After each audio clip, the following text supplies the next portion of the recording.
बड़ी बेहतरीन गजल है। कॉलर सब्र कीजिएगा में वो क्या कहते हैं मेरा यार हंस रहा है।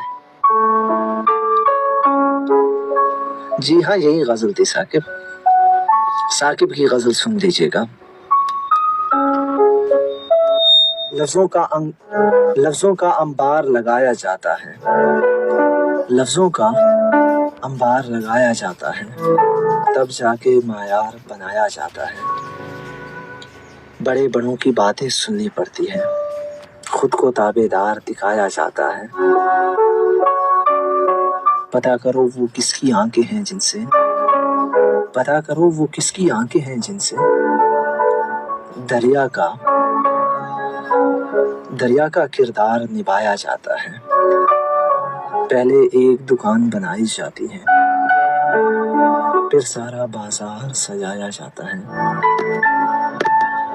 कुछ बातों में खामोशी ही बेहतर है, चुप को भी हथियार बनाया जाता है।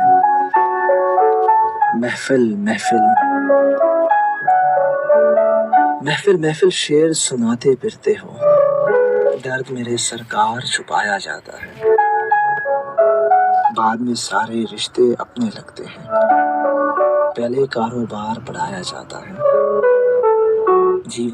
जीवन का ये बहार उठाना मुश्किल है,